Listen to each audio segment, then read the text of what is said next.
कुछ नहीं है। यूजीसी के बारे में बस यही कहूंगा, मेरे हिसाब से मैं इसके समर्थन में नहीं, परफेक्ट नहीं है जहां तक है, और इसके बारे में देखेंगे, क्योंकि जो चीज कास्ट को रिप्रेजेंट करती है, बिरादरी को रिप्रेजेंट करती है, तो वो एक तरह से डिवाइडेशन का काम करती है। और डिवाइडेशन का मतलब जानते हैं आप लोग कि हिंदुओं का बंटना। मैं एक बात बोल रहा हूँ, वैसे तो सभी को एक रहना चाहिए, हिंदू मुस्लिम सिख ईसाई, क्योंकि अगर ज्यादा ही हमें बड़ी पावर बननी है तो सबको मिलने के चलना पड़ेगा। लेकिन अभी तो देखा जाए तो हिंदू मुस्लिम छोड़ो, हम लोग अपने उसमें वर्ग में काफी बट रहे हैं। और उसके बाद अगर कोई ठाकुर है तो वो फिर अपने कास्ट में, गोत्र में बट रहा है। भाई किसी का चौहान है, किसी का जादव है, किसी का सिसोदिया है, किसी का कुछ है, सभी की बिरादरी में, चाहे वो बघेल हो, ठाकुर हो, पंडित हो, कोई भी हो।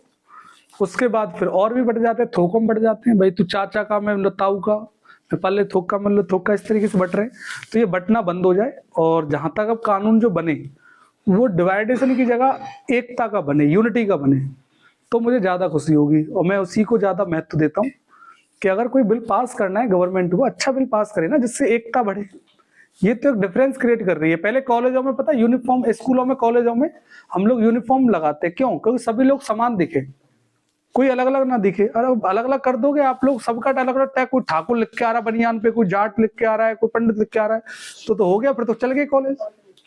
तो यूनिफॉर्म इसीलिए बनाते हैं कि सब समान दिखे।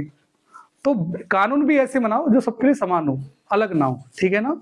और कोशिश भी देखो जहां तक है बेट से कैंसिल होगा। और मैं तो यही कहूंगा कि कोई अच्छा बिल पास हो जो सभी को खुशी हो। ऐसा ना हो बेचारा एक रूठ रहा है, दो हंस रहे, क्यों ना ऐसा हो कि सभी हंसे, सभी को खुशी हो, ठीक है ना। तो कहीं ना कहीं कोई दिक्कत है तभी तो ऐसा हो रहा है, तो उस पर एक बार विचार करना चाहिए। और जहां तक है सोचेंगे, जैसे भी होगा, बाकी देखते हैं जैसा भी होगा, ठीक है ना। चलो।